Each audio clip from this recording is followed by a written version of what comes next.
Hey everyone, welcome back to another art video. This is the first step in creating a resin seascape, and I'm going to prep and paint this board for you today. This is a birch cradle board, and I have gone ahead and sealed it with Minwax polyacrylic wood sealer. You can use any sealer, just make sure it's water-based. And then I tape off the back of my board just to catch any resin drips. And you'll see here that I'm burnishing it or rubbing the tape down to create a nice seal so that my resin hopefully doesn't drip underneath. And then I trim my edges.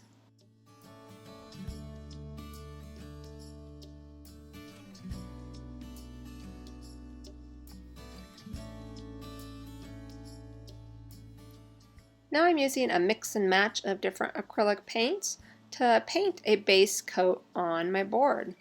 And I do this for a couple of reasons, mainly because it gives me a base coat so that if my resin is a little bit more transparent, there are the colors underneath so you don't see the wood.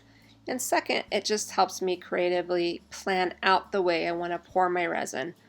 And you could even just pour a clear coat over this and add some waves, and that would look pretty nice too.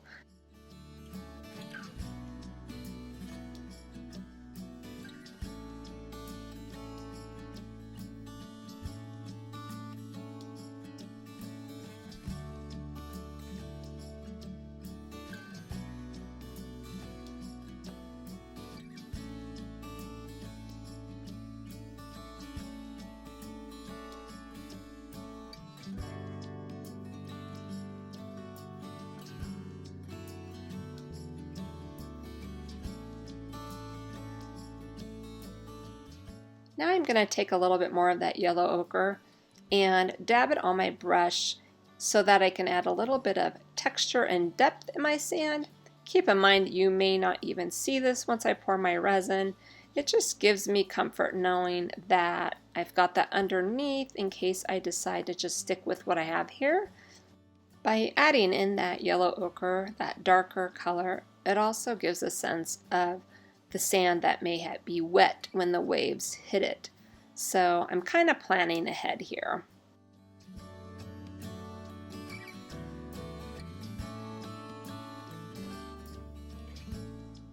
Now that my sand is done and good enough for now, I'm going to go in with 3 different acrylic blues in varying shades.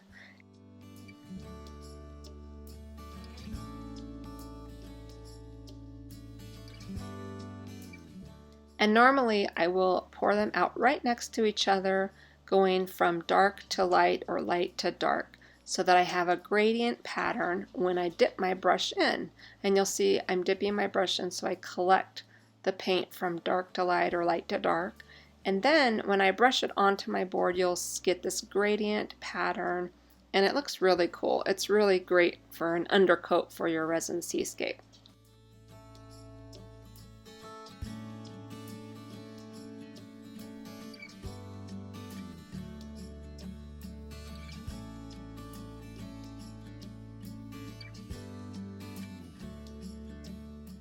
I like to use paints that are more fluid, and if your paints aren't, you can add a little bit of water, or if it starts to dry out because you're working with acrylics, spritz a little water on there because you'll want to get nice smooth strokes across the entire canvas so there's no choppy areas underneath. That way the water looks smooth and flows across without any obvious brush stroke marks.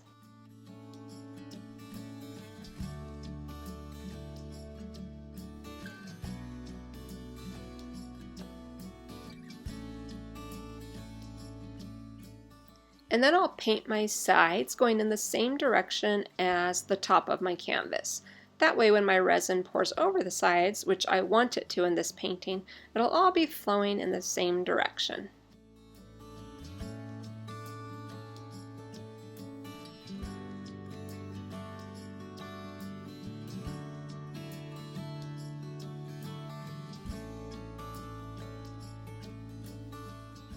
So now that my board is all prepped and painted, I'm ready to move on to resining. So I'll do that in the next video. So hit subscribe if you want to be notified that when that video is launched. And I really appreciate you watching, and as always, have a great day and happy creating, everyone.